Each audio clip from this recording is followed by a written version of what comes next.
Hello hi hope you all doing good. నేను మీ Telugu trader Shyam. So నిన్న మనం ఎక్స్పెక్ట్ చేసినట్టు ఈరోజు అయితే గ్రీన్లోనే క్లోజ్ అయితే అయ్యింది బ్యాంక్ నిఫ్టీ అండ్ నిఫ్టీ కూడా 104 పాయింట్స్తో and Sensex and Fin Nifty అయితే ఫ్లాట్గా రెడ్లో క్లోజ్ అయిందని చెప్పొచ్చు.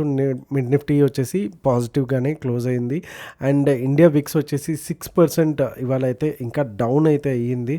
సో అగైన్ మళ్ళీ 13 లెవెల్స్లోకి అయితే వచ్చేసింది.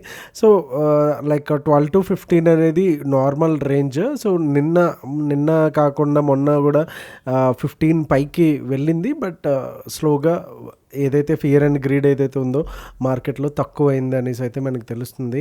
అండ్ నిఫ్టీలో చూసుకుంటే మనకి నిన్న షార్ప్ రికవరీ తర్వాత 24,800 దగ్గర నుంచి రికవరీ తర్వాత ఈరోజైతే ఒక మంచి గ్రీన్ క్యాండిల్ అయితే వేసింది. బట్ అంత సాలిడ్గా స్ట్రాంగ్గా లేదని చెప్పొచ్చు. అండ్ ఇంకా ఏదైతే ప్రీవియస్గా 2 days బ్యాక్ ఏదైతే ఒక క్యాండిల్ ఉందో దాని ఇన్సైడ్ మాత్రమే ఉంది. సో అంటిల్ అన్లెస్ మనకి ఈ ట్రెండ్ లైన్ కావచ్చు లేకపోతే ఒక ట్రయాంగిల్ ప్యాటర్న్లో నిఫ్టీ అయితే ఇరుక్కుంది. సో దీంట్లోంచి బయటపడితే కానీ మనకి డైరెక్షనల్ అయితే సెట్ అయితే కాదు.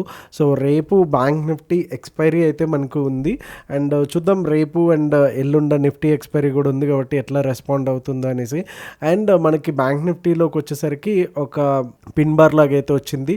బట్ స్టిల్ ఇక్కడ కూడా సేమ్ సినారియో ఏదైతే ప్రీవియస్ 2 days బ్యాక్ ఉందో వోలటైల్ క్యాండిల్ ఉందో దాని హై మాత్రం బ్రేక్ అయితే చేయలేదు.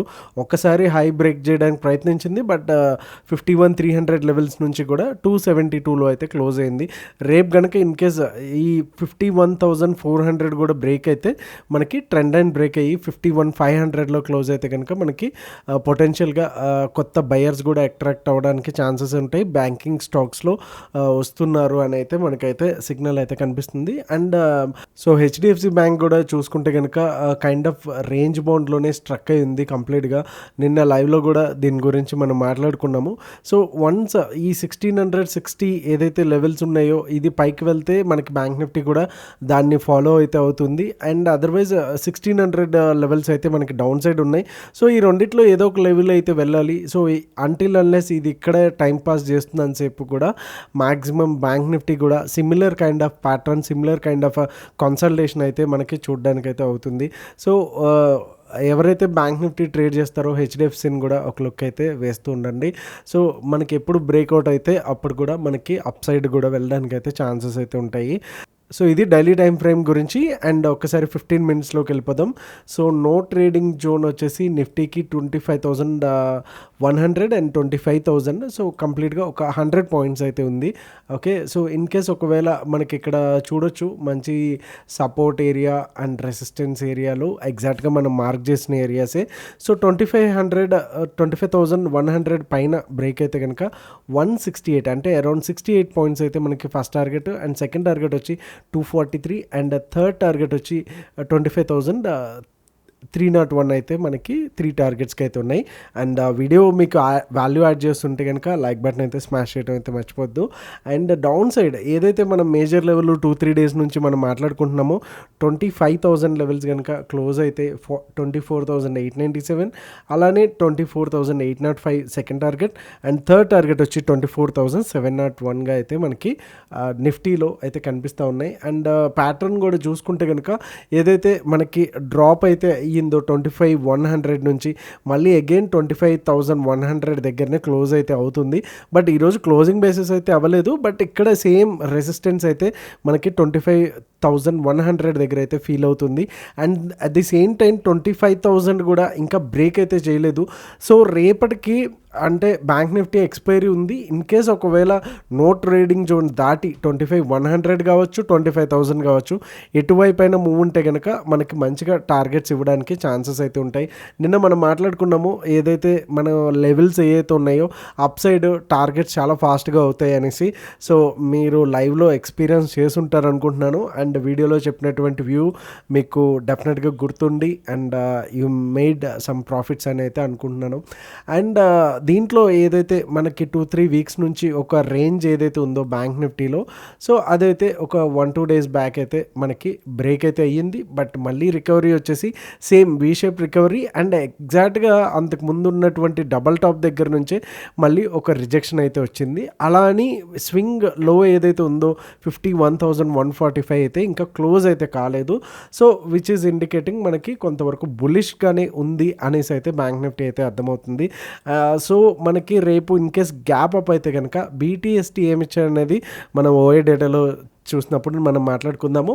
సో 51,341 దగ్గర మనకి 5 మినిట్స్ ఆర్ 15 మినిట్స్ క్యాండిల్ కనుక క్లోజ్ అయితే మనకి ఫస్ట్ టార్గెట్ వచ్చేసి 51,497, అలాగే సెకండ్ టార్గెట్ వచ్చి 51,615, అలానే థర్డ్ టార్గెట్ వచ్చి 51,753.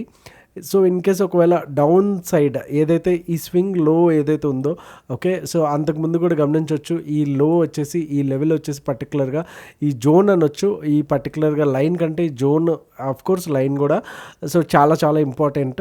సో ఇన్ కేస్ ఒకవేళ 51,150 అండ్ 100 ఈ 50 పాయింట్స్ జోన్ ఏదైతే బ్రేక్ అయ్యిందో మనకి ఫస్ట్ టార్గెట్ వచ్చేసి 51,044 అండ్ సెకండ్ టార్గెట్ వచ్చి 50,896, అలానే థర్డ్ టార్గెట్ వచ్చి 50,694గా అయితే మనకి టార్గెట్స్ అయితే ఉన్నాయి. అండ్ బీటీఎస్టీ అయితే సిఈ సైడ్ అయితే వచ్చింది. సో ఓఏ డేటా చూసే ముందు ఒకసారి బీటీసీ డైలీ టైం ఫ్రేమ్లో ఎలా ఉందని చెప్దాం. సో నిన్న మనం అనుకున్నట్టు బుల్లిష్గానే మంచిగానే వెళ్తుంది. సో నిన్న ఎస్టర్డే హై ఏదైతే ఉందో 58,000 అండ్ నిన్న మనం లైవ్లో ఇచ్చినటువంటి కంప్లీట్గా కాల్స్ కూడా చాలా అగ్రెసివ్గా అయితే టార్గెట్స్ ఐ థింక్ 2 టార్గెట్స్ కూడా హిట్ అయితే అయినాయి. ఓకే, సో 58,000 దగ్గర అయితే ఎగ్జాక్ట్గా బీటీసీ బిట్ కాయిన్ అయితే ఉంది. సో 58,000 కూడా పైకి బ్రేక్ అయితే కనుక మనకి నెక్స్ట్ టార్గెట్స్ 60,000, అలానే నెక్స్ట్ ఏదైతే రెసిస్టెన్స్ ఉందో 62-64 అయితే మనకు కనిపిస్తూ ఉన్నాయి. అండ్ ఇన్ కేస్ ఇక్కడ కనుక మనకి రెసిస్టెన్స్ ఫీల్ అయ్యింది అంటే కనుక ఇమీడియట్గా మనకి సపోర్ట్స్ కూడా కనిపిస్తున్నాయి. ఇమీడియట్గా మనం తీసుకోవాల్సిన పని లేదు. 56,000 దగ్గర ఏదైతే ఉందో మనకి మంచి సపోర్ట్స్గా అయితే కనిపిస్తున్నాయి. సో 56 కూడా దాటింది అంటే కనుక మళ్ళీ మనకి లో లెవెల్స్ అయినటువంటి 54, 52, 50,000 మళ్ళీ చెక్ చేయడానికైతే మనకు అవకాశం అయితే ఉంది. సో ఇది అబౌట్ బీటీసీ. ఇంకా డీటెయిల్డ్గా దీన్ని లైవ్లో అనాలిసిస్ చేద్దాము. ఈవినింగ్ 9 o'clockకి మనకి లైవ్ ఉంటుంది. So see you all there. And weekly డేటాకి వచ్చేసరికి 40 lakhs ఉంది, ఇది 35 lakhs ఉంది. సో పుట్స్ కొంతవరకు తగ్గించారు, తక్కువగానే ఉన్నాయని చెప్పొచ్చు. సో మంత్లీకి వచ్చేసరికి సెప్టెంబర్, అక్టోబర్, నవంబర్ చూసుకుంటే కనుక 6.14 ఉంది, 5.74. సో ఇక్కడ కూడా పుట్స్ అనేవి చాలా తక్కువ కొంతవరకు అని చెప్పొచ్చు. అంత పెద్ద డిఫరెన్స్ అయితే లేదు కానీ బట్ 38,000 కాంట్రాక్ట్స్ అయితే తక్కువ ఉందని చెప్పొచ్చు. ఓవే కంపారిటివ్లీ పుట్స్ సైడ్ అయితే కాల్ సైడ్ ఎక్కువ ఉంది, పుట్ సైడ్ అయితే తక్కువ ఉంది. సో విచ్ ఈజ్ ఇండికేటింగ్ కొంతవరకు బేరిష్ వీక్నెస్ ఉందనేసి అయితే మనకు అర్థమవుతుంది. ఇన్ కేస్ ఒకవేళ రేపు మార్నింగ్ గ్యాప్ అప్ అయితే కనుక ఎవరైతే బీటీసీ తీసుకున్నారో కొంచెం చూసి టైట్గా ట్రైల్ అయితే చేసుకుని ఎగ్జిట్ అయితే అయిపోండి. So that's all for today. See you all in the live at 9 PM on our channel. Thank you so much. Me Telugu trader Shyam. జై హింద్.